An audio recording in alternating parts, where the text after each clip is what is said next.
Tema kita ialah awakening dalam bahasa Inggrisnya. Awake itu artinya bangun atau bangkit. Nah, kenapa memberi tema ini? Karena begini keadaannya, saudara. Hari-hari ini dunia sedang mengalami tekanan-tekanan yang gak main-main. Saya ulangi, dunia sedang mengalami tekanan yang paling berat dalam sepanjang sejarah manusia di bumi. Dengarkan ini ya. Dalam sepanjang sejarah manusia di bumi, belum pernah manusia seluruh dunia, mungkin hanya bagian-bagian kecil, daerah-daerah tertentu, pulau-pulau yang jauh dari pulau yang lain yang tidak kena COVID-19 ini. Lagi sekali, makin hari makin menyedihkan. Tadi pagi sebelum kami berangkat untuk ibadah bersama ini, dengar berita dan sangat menakutkan.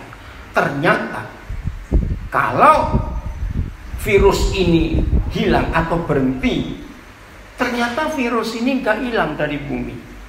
Suatu saat bisa muncul lagi. Semuanya kaget, bukan? Menakutkan berita ini. Bahkan ada berita-berita yang mengatakan, ada yang lebih ganas lagi. Nah, hari ini kita mau belajar apa yang harus kita lakukan dalam kondisi seperti ini. Oke, tema kita diambil dari Efesus pasal 5 ayat yang ke-14. Saya baca dulu ya. Itulah sebabnya dikatakan, bangunlah, awake, bangunlah, hai kamu yang tidur, dan bangkitlah. Ada banyak orang dari tempat tidur sudah bangun, ya, tapi belum bangkit. Nah, nggak ada gunanya kalau kita sudah bangun tapi kita nggak bangkit. Berarti kita masih tinggal di tempat tidur itu. Maka itu perintah Tuhan. Saya ulangi, Efesus 5:14. Itulah sebabnya dikatakan, bangunlah hai kamu yang tidur, dan bangkitlah dari antara orang mati, dan Kristus akan percaya atasmu. Maaf, saya harus ngomong ini, saudara.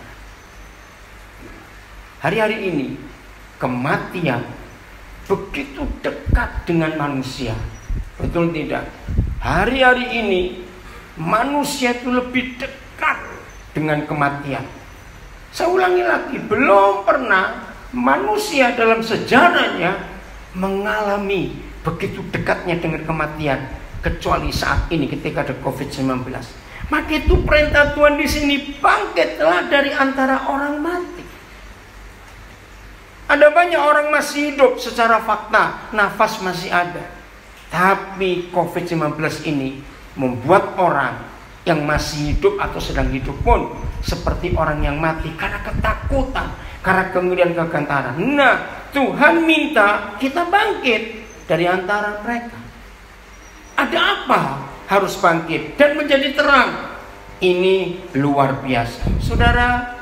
Satu-satunya pribadi di dunia ini, saya ulangi, satu-satunya pribadi di dunia ini yang berkata, akulah terang dunia. Maaf kepada yang lain, saya minta maaf. Tapi kita harus tahu, selain Yesus Kristus Tuhan, ada enggak pribadi yang lain yang pernah berkata, akulah terang dunia? Maaf, ya setahu saya sampai hari ini belum ada yang lain. Tapi seandainya ada di antara saudara yang ikut live streaming ini dan tahu ada orang yang mengaku akulah terang dunia, oke, berarti saya harus mikir yang mana ini. Tapi sampai hari ini hanya Yesus Kristus Tuhan kita yang pernah berkata, akulah terang dunia. Dunia sedang dalam kegelapan yang mengerikan sekali. Oke, nah di sini gereja Tuhan, murid-murid Tuhan Yesus, anak-anak Bapa di surga diminta untuk bangun dan bangkit supaya terang Tuhan itu bercahaya. Oke, kita lihat Kejadian pasal yang pertama. Saudara, ternyata kegelapan itu sudah ada sebelum kita ada, sebelum manusia ada. Kok bisa? Lihat Kejadian pasal pertama. Ya, saya ulangi.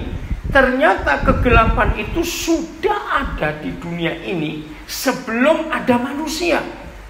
Kejadian 1 ayat yang kedua. Ya, saya baca dengan terjemahan yang tepat. Bumi berubah bentuk, berubah dan kosong. Nah, maaf, saya nggak ingin berdebat, tapi saya menemukan ternyata binatang-binatang purba termasuk dinosaurus dan sejenisnya, pokoknya binatang-binatang purba itu ada di ayat 1 dan 2 bagian pertama. Kan begini dikatakan, pada mulanya Tuhan menciptakan langit dan bumi. Ayat 1. Berarti langit dan bumi sudah ada atau belum? Kalau ada firman pada mulanya Tuhan menciptakan langit dan bumi, ayo jawabannya sudah. Dia sudah ciptakan. Dan kita tahu Tuhan kita kalau kerjakan apa-apa nggak pernah setengah-setengah, nggak pernah tanggung-tanggung. Betul tidak? Yang dia kerjakan itu perfect, sempurna. Jadi kalau dikatakan pada mulanya Tuhan menciptakan langit dan bumi, berarti sudah ada langit dan buminya. Maka itu banyak saudara gereja Tuhan, hamba Tuhan salah mengkhotbahkan bahwa Kejadian 1 mulai ayat 3 sampai ayat yang ke-26 itu bukan penciptaan langit dan bumi lagi. Coba renungkan. Kejadian 1 3 sampai 26 Tuhan mengisi bumi dengan pohon-pohon tumbuhan yang baru, binatang-binatang yang baru, baru ada manusia. Nah, ada yang ngotot. Lalu dinosaurusnya di mana? Sudahlah, nggak usah sombong. Kalau ada dinosaurus bersama kita, terus kita mau apa? Jadi lalapan mereka, tahu tidak? Maka itu Kejadian 1 ayat 3 sampai 26 Tuhan tidak menciptakan langit dan bumi lagi, sudah ada di ayat 1. Itu namanya zaman prasejarah. Secara binatang-binatang, tumbuh-tumbuhan. Loh, terus kemana mereka semua? Nah, ayat 2 kalimat pertama perhatikan, bumi berubah bentuk. Bukan belum berbentuk. Kenapa? Karena kita percaya Tuhan itu kalau buat apa-apa nggak setengah-setengah, nggak tanggung-tanggung. Betul tidak? Nah, kalau saudara percaya Tuhan kita kalau buat apa-apa nggak setengah-setengah, nggak tanggung-tanggung, berarti buminya sudah ada, langitnya sudah ada. Cuma berubah bentuk. Nah, kenapa berubah? Ini masalahnya. Dan kosong. Maaf ya saudara, segala sesuatu yang dari awalnya sudah kosong, nggak perlu diberitahu kosong lagi, memang sudah kosong dari awal. Tapi kalau Tuhan berfirman bumi berubah bentuk dan kosong, itu artinya tadi ada isinya. Tadi sudah berbentuk, tiba-tiba berubah bentuk, lalu kosong. Betul tidak? Nah, kemana isinya? Nah, saya pakai ilmu pengetahuan. Para ahli menemukan ternyata dulu ada benturan meteor yang begitu kuat. Itu namanya teori Big Bang. Begitu benturan meteor itu menghantam bumi, dan diperkirakan ada 3 tempat meteor itu menghantam bumi. 1 di Afrika di Gurun Gobi, 2 di Amerika Serikat yang itu Grand Canyon, itu pernah ada benturan. 1 lagi saya lupa di mana. Nah, saudara, benturannya begitu kuat sehingga bumi ini berubah bentuk. Nah, semua kehidupan lenyap, termasuk dinosaurus pada masa itu. Setelah bumi kosong, lihat, gelap gulita menutupi samudra raya. Kenapa cuma samudra? Karena air laut naik, semua daratan berubah. Jadi bumi diliputi air. Dan para ahli sudah pernah menemukan bukti-buktinya. Bahkan berapa tahun yang lalu pada di Kutub Selatan, unik sekali. Ternyata ada para ahli yang menemukan sisa-sisa pohon kelapa zaman purba. Kan aneh. Bagaimana di Kutub Selatan ada pohon kelapa, padahal kelapa itu cuma ada di Khatulistiwa. Dan ini menunjukkan bahwa bumi ini dulu pernah satu iklim, pernah satu daratan. Tapi bukan bumi datar, lapas ngomong begitu. Nah, terus ditemukan tahun 54, saya masih ingat sejarah itu. Mamut itu binatang gajah purba yang taringnya panjang dan bulunya juga panjang. Fosil mereka ditemukan di Kutub Utara tahun 54. Begitu para ahli menemukan fosil mamut ini, ternyata di celah-celah gigi mereka dan di sisa-sisa makanan mereka, di lambung mereka itu ada daun-daunan dari daerah tropis. Dalam perdebatan pada waktu itu, para ahli yang skeptik, yang gak percaya penciptaan, mereka percaya evolusi. Ngotot, itu pasti mereka itu mamut yang hidup di daerah Khatulistiwa tropis. Tapi ketika ada bencana goncangan besar itu, mereka lari sampai ke Kutub Utara. Ada satu-satunya ahli yang anak Tuhan, saya lupa siapa namanya. Setelah semua perdebatan dia berdiri, maaf ya, ayo kita lihat fakta. Kecepatan mamut itu lari 1 jam itu nggak sampai 50 km karena besar. Nah sekarang bayangkan dari Khatulistiwa lari ke Kutub Utara itu berapa ribu kilometer. Masa makanannya nggak habis di jalan yang dimakan itu loh. Maka ahli ini berkata lewat kejadian satu ini, bahwa dulu bumi ini iklimnya sama, sejuk. Semua tumbuh-tumbuhan tropis ada di seluruh dunia ini. Tapi kosong, berubah bentuk, gelap gulita. Kenapa gelap gulita? Nah berarti tadinya terang dong. Karena ada sesuatu yang menghantam bumi. Nah kalau kita percaya Yesaya 14, bintang timur itu jatuh. Nanti baca Yesaya 14. Bintang timur itu siapa? Lucifer itu iri hati kepada Tuhan. Dia ingin menyamai Tuhan. Dia ingin setinggi Tuhan juga. Lalu Tuhan lempar dia ke bumi. Nah ini bahasa Alkitab.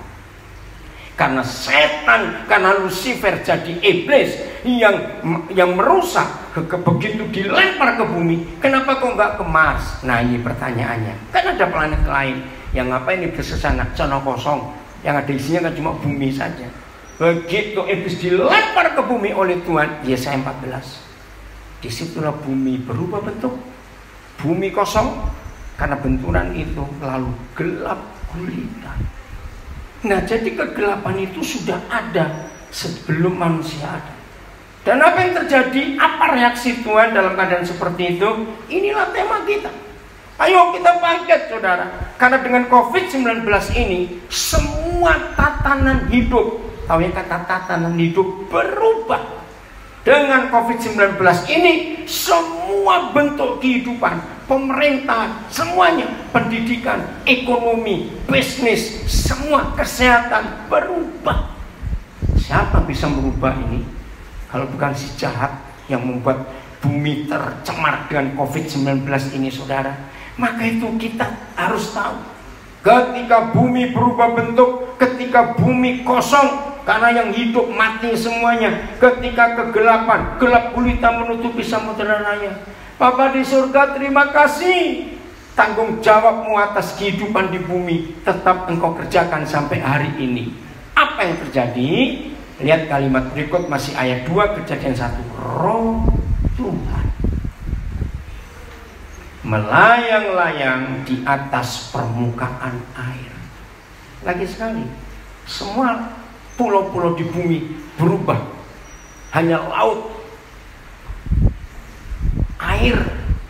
Maaf, bukan laut, air.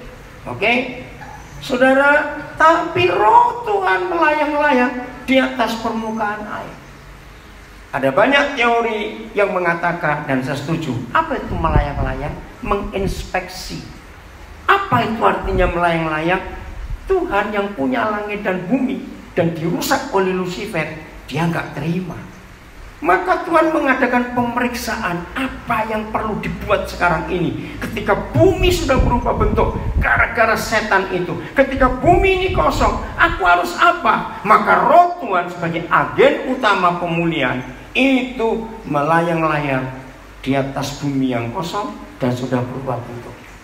Lihat ayat 3. Jadi dari ayat 3 dan seterusnya tidak ada penciptaan ulang, tidak. Langit dan bumi masih ada seperti yang pertama Tuhan ciptakan. Cuma berubah bentuk, kosong. Saudara bersyukur kepada Tuhan. Awas ya, yang mata duitan dengar ini baik-baik. Yang Tuhan ciptakan pertama setelah bumi berubah bentuk itu bukan duit, tahu? Awas kamu, duit terus. Bertobat kamu. Apa yang Tuhan ciptakan pertama kali setelah bumi kacau, bumi kosong, bumi berubah bentuk?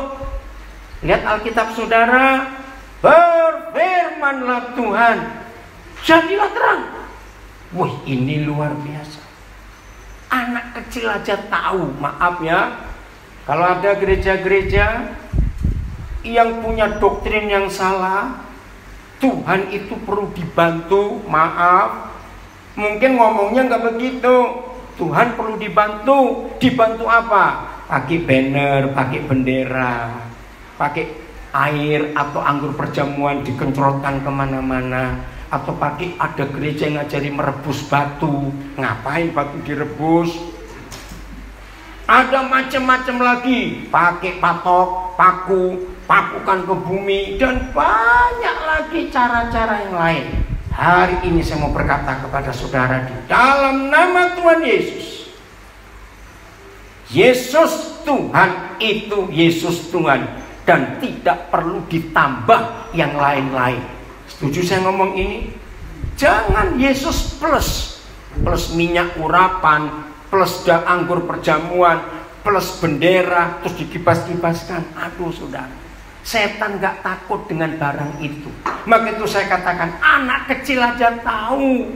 Kalau ada gelap, jangan pakai sapu, pakai bulu-bulu atau kemucing, atau pakai air siram dilap. Nggak perlu. Kalau ada gelap, anak kecil aja ngerti. Cari terang, korek yang cuma satu celat itu saja. Begitu gelap, nyala cuma satu, walaupun cuma berapa saat nyalanya, karena kan korek. Percaya, yang gelap itu pergi. Maka itu ketika COVID-19 ini melanda bumi, ini ada kegelapan yang luar biasa.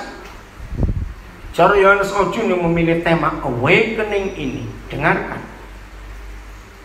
Mungkin ya kalau saya pakai bahasa manusia, tapi saya percaya kalau pakai bahasa firman. Begitu gereja bangkit, begitu gereja bangun dari tidurnya dan menyatakan terang seperti Efesus 5:14 tadi, yang gelap itu pergi semuanya. Mungkin kalau saya pakai bahasa manusia, tapi fakta, gereja sedang tidur, belum bangun, juga belum bangkit. Maka itu di hari ini Tuhan ingin gereja bangun lalu bangkit. Suruh apa? Nyatakan terang. Maka itu ayat 3 ini luar biasa, saudara. Berfirmanlah Tuhan. Catat, bukan jadilah duit. Awas kamu mikir duit terus. Jadilah terang. Wah, ini luar biasa. Maka itu yang dibuat pertama kali oleh Bapa di surga. Ketika setan merusak bumi, dia nggak buat yang lain-lain, terang dulu. Maka begitu ada terang, gelapnya pasti minggir sendiri. Dan ingat loh, terang ini bukan matahari. Sebab matahari di masa yang keempat baru dijadikan. Jadi waktu itu bumi dapat terang dari terang itu sendiri. Siapa terang itu? Bapa kita. Ingat pemazmur pernah menulis, Tuhan itu matahari kebenaran. Wah, itu luar biasa. Maka itu kalau Tuhan itu jadi matahari yang benar, kita nggak perlu matahari yang ada ini. Maka itu ketika Yoel menubuatkan matahari jadi gelap, bulan jadi darah, nggak usah takut, karena terang itu tetap ada di dunia ini. Maka itu penciptaan pertama bukan langit bumi, bukan ini, terang duluan. Lalu maaf, ayat 4. Saya baca lagi 3 ya. Berfirmanlah Tuhan, jadilah terang. Lalu terang itu jadi. Lihat ayat 4, Tuhan bicara apa? Tuhan melihat bahwa terang itu baik. Lalu dipisahkannya terang itu dari gelap. Dan Tuhan menamai terang itu siang dan gelap itu malam. Jadilah petang dan jadilah pagi. Itulah masa yang betul, masa pertama. Karena konsep hari kita cuma mikir 24 jam, enggak. Dan masa atau hari di ayat ini enggak bisa dihitung seperti sekarang, karena matahari belum ada. Nah, jadi di masa kegelapan seperti ini, gereja Tuhan, umat Tuhan, siapapun kita, ayo kita bangkit. Ini waktunya supaya kasih Tuhan dinyatakan di dunia yang gelap ini. Oh, betapa luar biasanya kalau gereja Tuhan bangkit menjadi terang, maka kegelapan itu pasti pergi. Yesaya pasal 60. Ini nubuat buat Tuhan Yesus, dan yang terjadi dalam kehidupan kita. Yesaya pasal yang ke-60, mulai ayat yang pertama kita baca ya. Judulnya kemuliaan Sion yang akan datang. Nah, saudara, mulai hari ini kalau saudara membaca kitab Yesaya, lalu ada kata Sion, itu artinya gereja. Maka saya ganti, kemuliaan gereja yang akan datang. Berarti belum terjadi. Maka itu Tuhan ingin gereja ini tampil di akhir zaman dan menyatakan kemuliaannya. Lihat ayat pertama, Yesaya 60. Bangkitlah. Ada penekanan. Bangkitlah. Menjadi teranglah.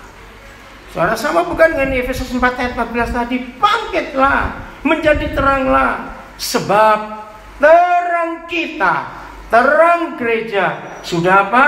Sudah datang.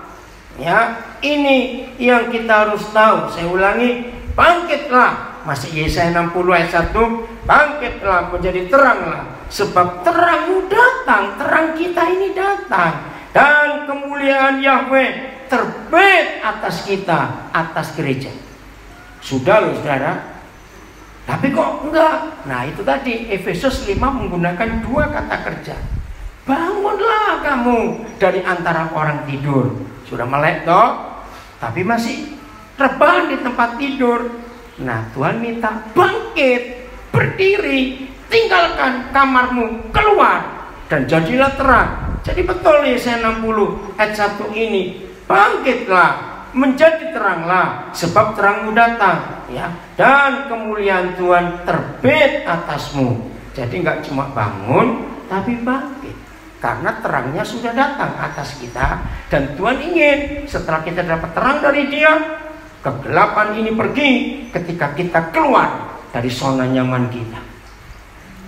Hari-hari ini saudara, 3 hari ini berturut-turut saya mendengar berita yang sangat jelek.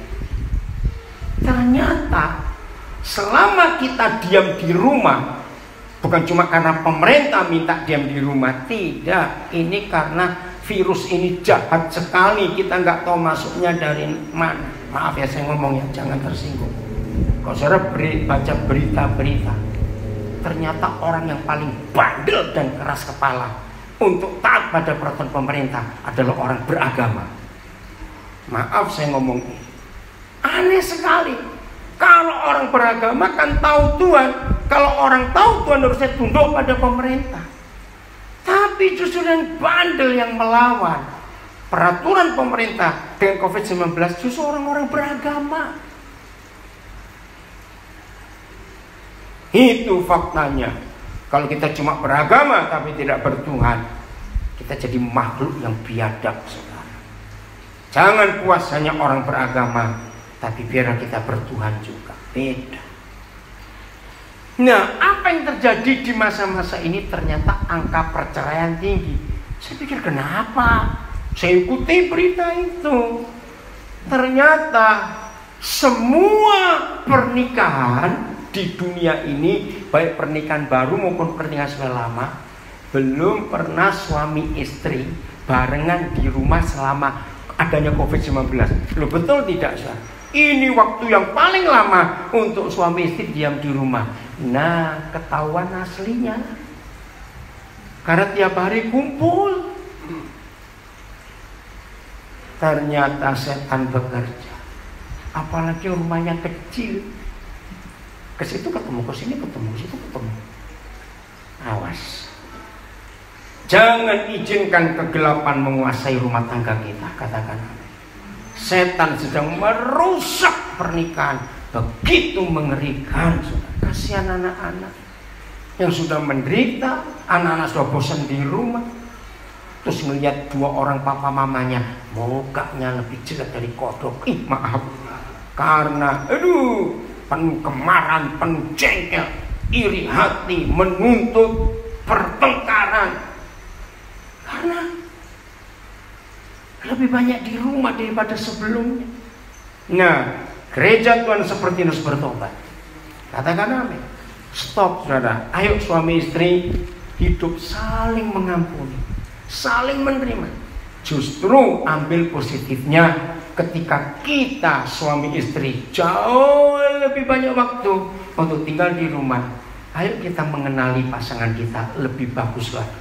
Mumpung COVID ini masih ada. Sebab kalau mereka sudah pergi, kita kembali sibuk lagi. Betul tidak? Ayo kenali suami istri pasangan kita lebih detail lagi. Ya, kalau kita bisa mengenali pasangan kita, aduh, hidup ini luar biasa. Terang ya. Ayat 2 Yesaya 60. Nah, ini ngeri. Sebab sesungguhnya, ingat loh yang ngomong Tuhan. Jadi dia meyakinkan, sebab sesungguhnya kegelapan menutupi bumi. Wih, ngeri sekali. Bukan cuma kegelapan, dan kekelaman menutupi bangsa-bangsa. Apa bedanya kegelapan dan kekelaman? Kalau kegelapan itu karena nggak ada cahaya, nggak ada terang. Tapi kalau kekelaman, walaupun ada terang, tapi suasana mencekam, menakutkan. Nah, itu kelam. Saya mengikuti berita-berita viral. Saya belum lama dapat video dari Denpasar, Legian, Pantai Kuda, dan tempat-tempat yang biasanya ramai. Saudara, kosong. Nggak kelihatan satu orang pun. Hanya berapa ekor anjing yang wira-wiri di situ. Nah, itu mencekam suasananya. Kemana orang-orangnya? Yang tadinya orang padat di situ. Jakarta juga. Saudara, itulah kekelaman.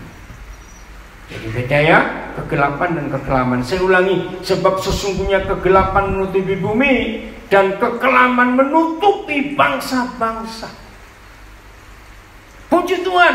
Lihat kata berikut. Tetapi, apa itu arti kata tetapi? Tetapi itu lawan katanya dari kegelapan dan kekelaman. Ada siapa yang dinantikan? Tetapi, nah ini harusnya gereja tampil. Terang Yahweh terbit atas kita, gereja Tuhan, dan kemuliaannya menjadi nyata atas kita. Saudara, jadi harapan Tuhan kepada kita itu nggak main-main. Jadi terang Bapa di surga sudah terbit atas kita dan kemuliaannya menjadi nyata. Terus mau apa kalau kita sudah terangnya terbit atas kita dan kemuliaannya nyata atas kita? Ya ayo keluar, jadi berkat, jadi berkat. Saya cuma cerita ya. Kemarin tiba-tiba, kira-kira Oktober tahun yang lalu, saya lupa tepatnya, saya diajak makan oleh seorang pengusaha. Namanya itu rumah kuliner. Itu di gedung Megaria di Jalan Pegangsaan, Jakarta. Nah, ada bioskop Metropol namanya. Itu bioskop namanya Metropol sejak zaman Belanda. Wah, tempatnya sederhana tapi enak untuk duduk, namanya rumah kuliner. Nulisnya ROEMAH ya, karena masih pakai bahasa Melayu dulu. Nah, waktu saya diajak makan, tentu Roh Kudus bicara kepada salah seorang pelayan, namanya Musli, asli orang Cianjur. Saya minta nomor teleponnya, terus saya kontak dengan dia.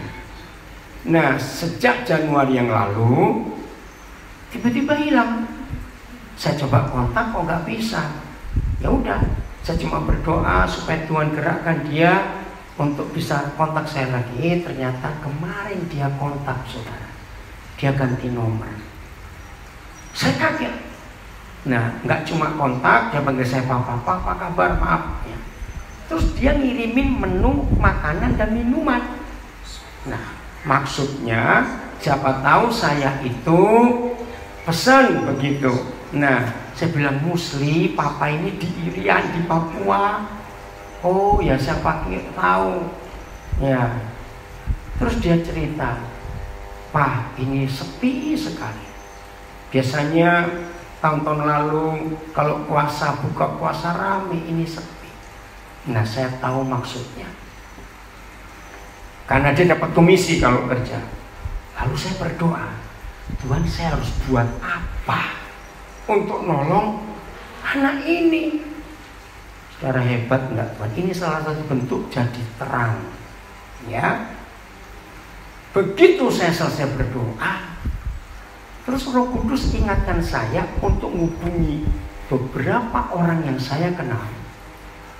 Dan mereka-mereka ini saya tahu keluarga sederhana. Lalu saya forward, saya kirim menunya, tapi minumannya enggak, karena susah nanti. Karena waktu itu Muslim bilang, mungkin Pak, Bapak mau pesen makanan. Ya, di Irian di Papua, ngirimnya bagaimana? Apalagi di Papua sudah terkunci, enggak ada pesawat sejak tanggal 25 Maret yang lalu. Soalnya waktu saya digerakkan untuk telepon beberapa keluarga, mereka senang sekali karena sudah lama juga anak-anak mereka ya tidak makan makanan restoran habis suasana seperti ini. Oke, sekarang kalian order mana yang mau dan WA langsung ke Musli. Karena saya juga nggak tahu pesanannya apa, tapi saya bilang nanti saya akan bayar. Begitu mereka pada pesan, Musli yang kirim berita, Pak, terima kasih Pak. Akhirnya manajer kami memuji saya, kok kamu bisa marketing bagus sekali. Siapa orang itu? Musli jawab, itu papa saya. Lupa kamu yang mana? Oh, dia ini pendeta. Saudara, begitu pesanan sudah diorder dan dikirim semuanya, saya bayar ke Musli. Manajernya telepon saya, Pak Pendeta, terima kasih. Ada kehidupan di warung ini sekarang. Jadi berkat, saudara. Dan saya bilang kepada semua yang sudah pesan, tambahkan 2 bungkus nasi, kalian milih.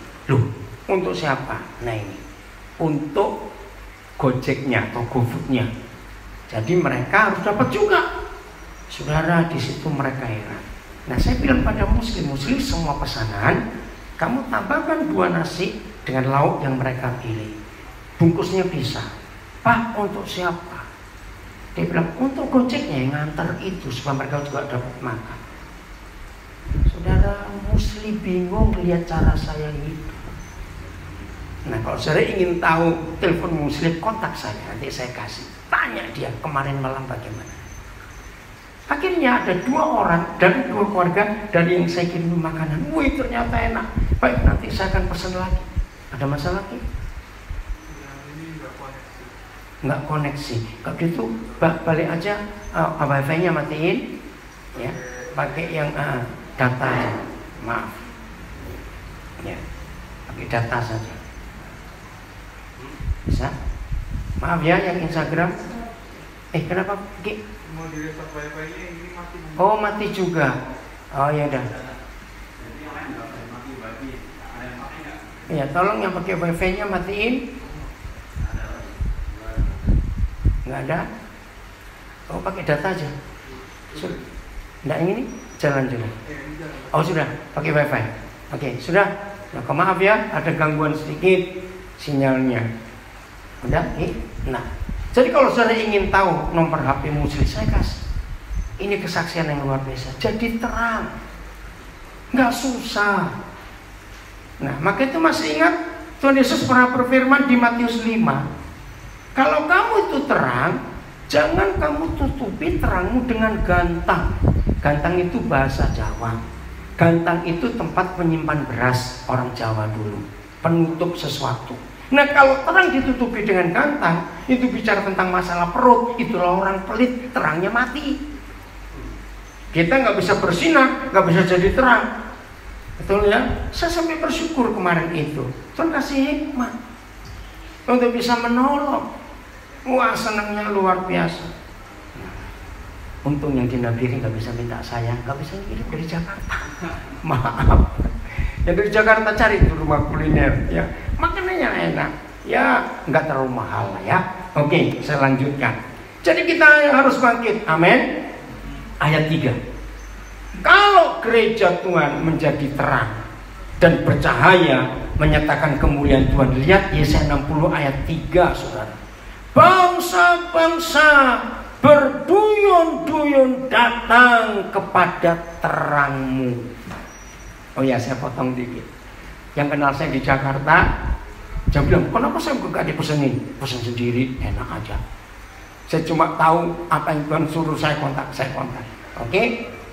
Bangsa-bangsa berduyun-duyun datang kepada terangmu, dan raja-raja, jadi pembesar-pembesar, orang-orang hebat, datang kepada cahaya yang terbit bagimu. Jadi di tengah kegelapan dunia karena COVID-19 ini, saudara, tidak ada yang lain yang diperintahkan oleh pencipta alam semesta kecuali saudara dan saya untuk bangkit menjadi terang. Dan terang kita sudah datang, kemuliaan Yahweh terbit atas kita, amin. Maka itu kalau kita nggak bangkit menjadi terang, kepada siapa lagi dunia mengharapkan terang? Nggak ada lagi. Hanya kita ini. Ayat 4. Angkatlah mukamu dan lihatlah ke sekeliling. Mereka semua datang berhimpun kepada kita, gereja Tuhan yang sudah terbit terang. Anak-anakmu laki-laki datang dari jauh, dan anak-anakmu perempuan digendong. Banyak orang akan datang. Ayat 5. Pada waktu itu, pada waktu kapan? Pada waktu terang Tuhan terbit atas gereja, cahaya kemuliaannya terbit atas gereja, dan gereja tampil ke dunia ini. Pada waktu itu engkau, yaitu kita, akan heran melihat dan berseri-seri. Engkau, yaitu kita, akan tercengang dan akan berbesar hati. Kenapa? Sebab kelimpahan dari seberang laut akan beralih kepadamu, dan kekayaan bangsa-bangsa akan datang kepadamu. Seterusnya, saudara nanti baca, apalagi di ayat 7 ada Jawa, ada janji keselamatan dari banyak bangsa itu. Ini loh terang itu, saudara, yang akan segera, yang sudah terbit. Sekarang tergantung kita bagaimana caranya terang itu percaya. Nah, sekarang kita kembali ke Efesus 5. Ternyata ada penghalang terang itu. Saya akan baca dengan cepat. Efesus 5 ayat 1. Ya, judulnya menarik. Hidup sebagai anak-anak terang. Lawan katanya hidup sebagai anak-anak kegelapan. Ya jangan sampai. Ya, ayat 1. Sebab itu. Nah, perhatikan. Sebab itu. Berarti ini alasan kuat supaya kita jadi terang. Kenapa kita nggak jadi terang? Sebab itu. Jadilah penurut-penurut Tuhan. Jadi penurut. Saudara, orang-orang yang bandel, maaf, nggak akan punya kekuatan yang lain. Jadilah penurut-penurut Tuhan, seperti anak-anak yang kekasih. Haleluya.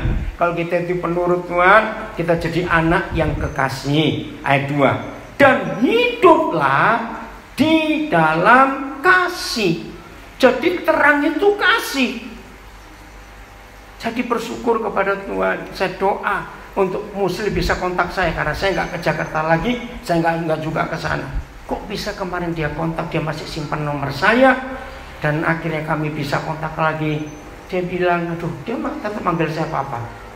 Kalau saudara sempat baca nanti WA dia ke saya kemarin, aduh luar biasa. Dia dapat sesuatu sampai manajernya memuji dia sebagai marketing yang hebat. Nah, lihat ini. Dan hiduplah di dalam kasih, ya, sebagaimana Kristus Yesus juga telah mengasihi kita. Jadi dalam kasih kita harus hidup dalam terang, bukan dalam kegelapan, bukan dalam kepelitan, bukan dalam keegoisan, tapi dalam kasih. Ya, saya nggak usah pakai ini ya. Kok bunyi engkau? Oh, sama juga. Oke. Ayat 3. Ya, saya ulangi ayat 2. Dan hiduplah di dalam kasih, sebagaimana Kristus Yesus juga telah mengasihi kamu, mengasihi kita, dan telah menyerahkan dirinya untuk kita sebagai persembahan dan korban yang harum bagi Tuhan.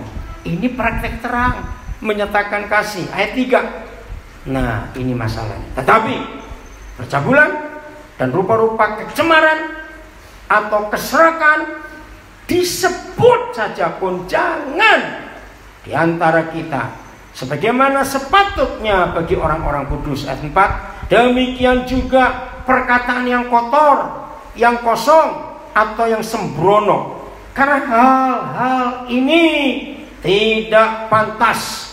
Tetapi sebaliknya, ucapkanlah syukur, karena ingatlah ini baik-baik.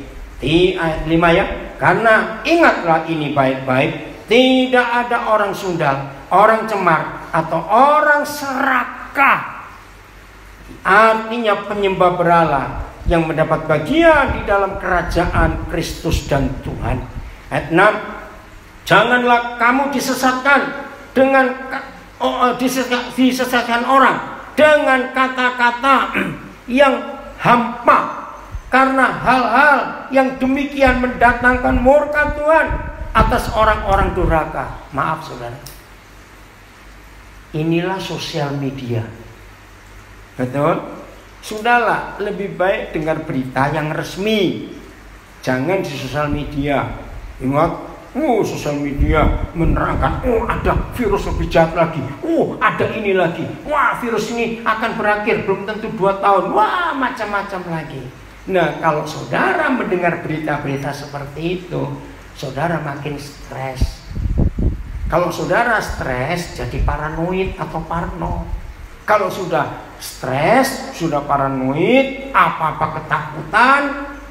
Nah, pernah itu ada orang paranoid di Malang. Saya bilang gini aja dah, setiap kali kamu keluar rumah bungkus plastik tubuhmu supaya aman. Habis takut terus. Atau jalan-jalan pakai APD, itu nggak lucu. Nah, nggak usah. Nah, berita-berita hoax gitu ya, berita-berita yang nggak jelas. Ini ayat 6 ditulis, saya ulangi lagi, janganlah kamu disesatkan orang dengan kata-kata yang hampa, karena hal-hal yang demikian mendatangkan murka Tuhan atas orang-orang durhaka. Kita nggak tahu datang betul atau tidak, nggak penting. Yang penting hidup takut akan Tuhan, kita pasti terlindung. Jauhi semua kejahatan itu. Ayat 7. Sebab itu janganlah kamu berkawan dengan mereka. Wih, malah ditegaskan, jangan berkawan. Maka itu suka nyebarkan berita-berita nggak benar, berita-berita menakutkan. Saya sering berkata kepada orang yang paranoid, yang ketakutan dengan COVID-19, dengar ya, semua yang datang dari Bapa di surga itu nggak ada yang menakutkan. Renung, semua yang datang dari Bapa di surga nggak ada yang menakutkan, justru buat damai sejahtera, buat sukacita. Tapi yang datang dari kata-kata kosong, kata-kata hampa, itu yang menakutkan. Tinggal pilih aja mau dengar siapa. Tapi ya maaf ya, gobloknya manusia. Kok berita hoax lebih dipercaya daripada yang benar? Itulah pekerjaan setan. Hanya Tuhan Yesus yang pernah berkata, tidak ada manusia lain di dunia yang pernah berkata begini. Kalau ya katakan ya, kalau tidak katakan tidak. Masih ingat? Selebihnya itu berasal dari si jahat. Jadi hoax itu dari setan. Kata-kata hampa ya. Ayat 8. Memang dahulu ayat 7 ayatnya pendek tapi penting. Sebab itu janganlah kamu berkawan dengan mereka. Sudah tinggalin aja. Yang suka ngomong macam-macam itu nggak usah berkawan aja. Enggak, karena itu mengganggu, meracuni hati kita, meracuni pikiran kita. Ayat 8. Memang dahulu kita adalah kegelapan. Nah, sebelum kita berjumpa terang dunia, otomatis kita di dalam kegelapan. Ya sesungguhnya memang kita dalam gelap. Tapi begitu kita jumpa terang dunia, maka kita nggak dalam gelap lagi. Maka ayat 8 berkata, memang dahulu kita adalah kegelapan, tetapi sekarang kita adalah terang di dalam Yahweh Tuhan kita. Indah bukan? Sebab itu, nah ini dia. Setelah kita dulu dalam kegelapan dan ditebus oleh Tuhan Yesus, kita tinggal di dalam terang. Sebab itu hiduplah sebagai anak-anak terang. Jangan kembali pada kegelapan lagi. Dan karena terang hanya berbuahkan, ayat 9 saya ulangi, karena terang hanya berbuahkan kebaikan dan keadilan dan kebenaran. Kembali ke muslim. Ternyata dari satu keluarga itu ada yang cerita kepada satu orang yang saya kenal. Dan orang ini kebetulan pelit, maaf. Terus dia kontak saya. Koden, apa Koden gak salah? Loh, salah apanya? Itu dia ngomong, kan Koden belum tentu tahu keadaannya sekarang gimana. Sudah, saya gak peduli dengan itu. Yang penting saya bisa jadi berkat. Dan ada keadilan dan kebenaran dan kebaikan. Kalau 3 hal itu ada dalam hidup kita, saudara, maka kita akan luar biasa. Lagi sekali, kegelapan itu hanya dilawan dengan terang. Dan di dalam terang ada 3 unsur: kebaikan, keadilan, kebenaran. Ayo kita lakukan itu. Jelas ya? Ayat 10. Dan ujilah apa yang berkenan kepada Tuhan. Uji Tuhan, kita suruh uji. Ayat 11. Janganlah turut mengambil bagian dalam perbuatan-perbuatan kegelapan. Masih bicara soal kegelapan terus. Yang tidak berbuahkan apa-apa, tetapi sebaliknya telanjangilah perbuatan-perbuatan itu.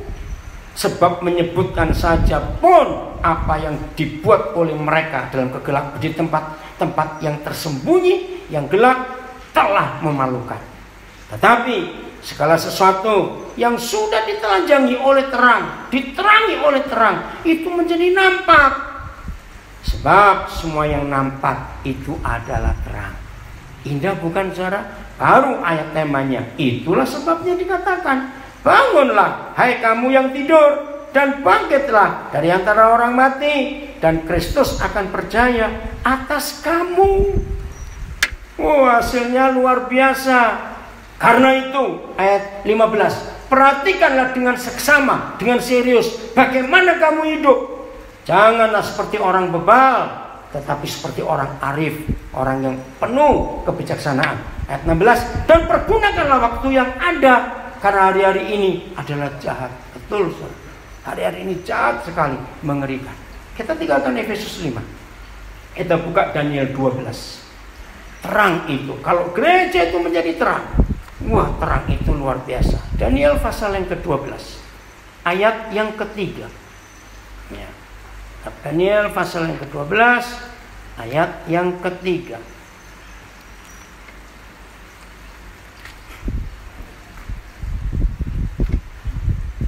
Daniel 12 ayat yang ketiga.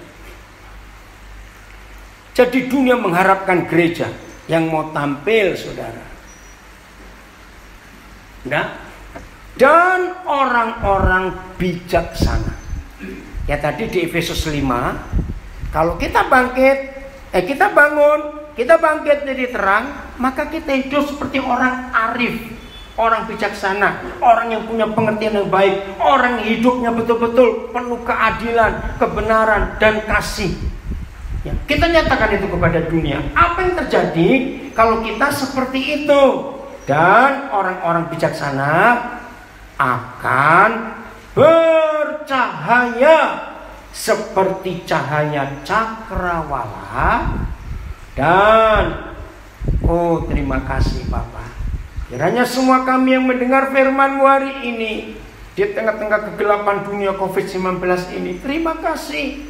Harapan dunianya kepada gereja Tuhan yang mau bangkit, mau bangun dan bangkit, dan terang-Mu terbit atas kami, dan kami bawa terang itu kepada dunia. Ini yang terjadi. Terima kasih Tuhan. Saya ulangi ayat 3 saudara dan ayat 12. Dan orang-orang bijaksana akan percaya seperti cahaya cakrawala, dan yang telah, bukan akan, yang telah menuntun banyak orang, enggak 1-2, banyak orang kepada kebenaran seperti bintang-bintang, tetap untuk selamanya. Bisa berkata amin untuk hal ini saudara. Zaman dulu sebelum ada alat-alat navigasi seperti sekarang ini, nenek moyang manusia yang bisa mengarungi lautan, lihat, orang Biak itu pernah zaman dulu sampai ke Jawa, sampai ke Sumatera. Orang Biak dengan perahu-perahu kecil. Lihat orang Buton sampai sekarang dengan perahu kecil mereka mengunjungi banyak pulau di Indonesia. Dulu orang Bugis sudah sampai ke Afrika Selatan. Maka itu sampai hari ini di kota Cape Town, Johannesburg juga ada kampung Bugis. Karena ratusan tahun yang lalu nenek moyang orang Bugis sudah sampai ke sana. Lihat kerajaan Sriwijaya, lihat kerajaan Tiongkok sudah mengutus banyak jenderalnya, termasuk satu Cheng Ho yang mendarat di Lasem, Semarang dengan armada yang luar biasa. Apa alat navigasi mereka bisa sampai ke banyak tempat di dunia? Yaitu bintang-bintang. Karena ternyata bintang-bintang itu diciptakan Tuhan untuk menunjuk arah. Nah saudara, ayo kita tanya kepada diri kita. Ketika dunia ketakutan seperti ini, ayo bangkit. Katakan amin. Jangan sibuk dengan diri sendiri. Jangan sibuk dengan kekurangan kita. Aduh ini bagaimana, aku gak ada penghasilan lagi, nanti mau makan apa? Udahlah, gak akan mati. Ada banyak suara yang baik, betul? Nah tolong ya saudara yang baik hati, kalau ada saudara kita, tetangga kita, teman kita tahu gak punya makanan, ayo berbagi. Daripada busuk disimpan, betul? Bagikan.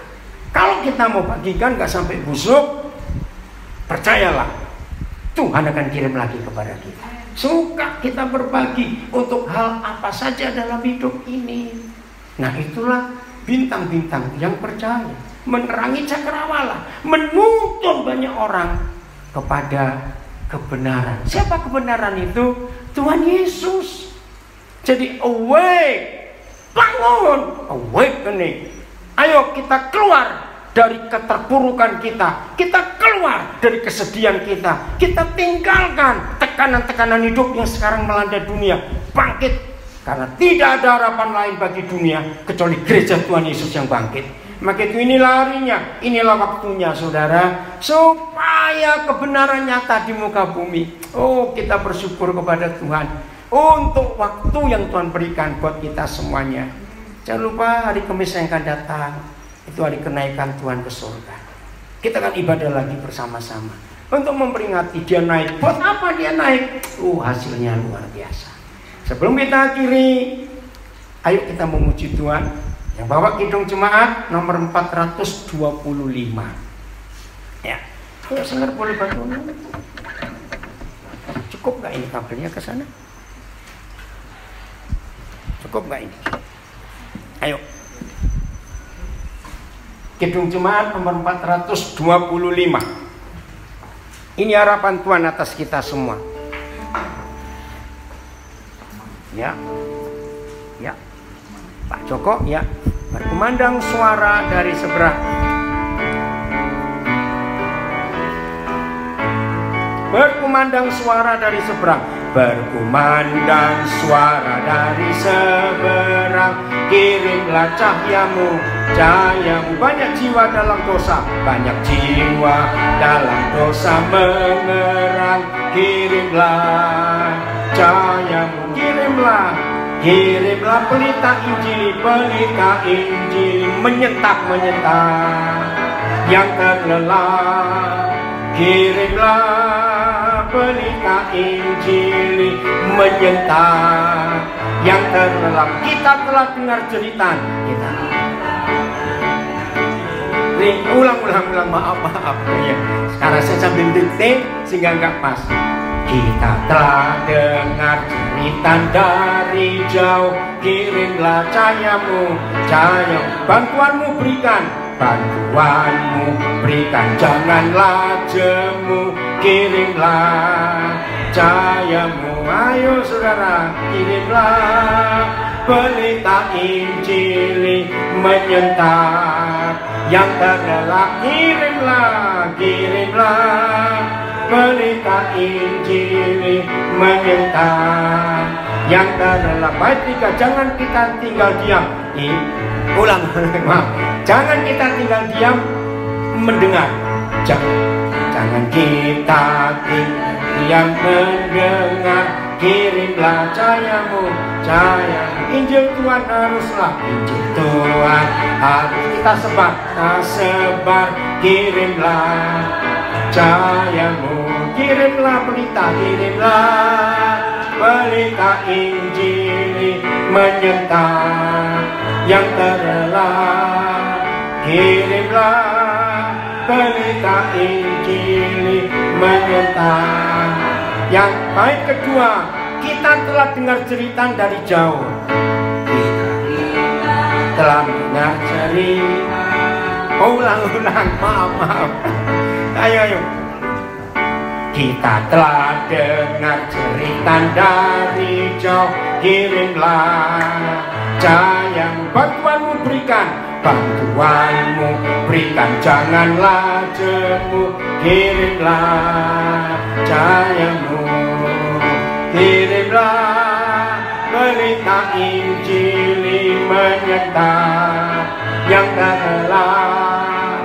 Kirimlah pelita Injil, menyentak yang terlelap. Tidak bukan, kalau gereja bangkit dan menjadi terang, maka dunia akan keberkatan. Dunia menantikan terang ini, saudara.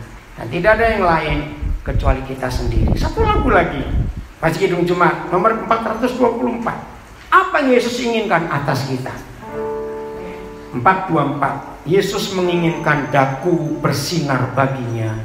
Dimanapun ku berada, ku mengenangkannya.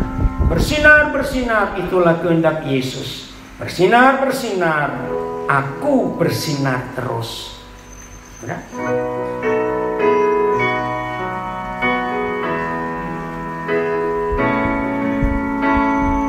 Yesus menginginkan daku bersinar baginya. Dimanapun ku berada, dimanapun ku berada,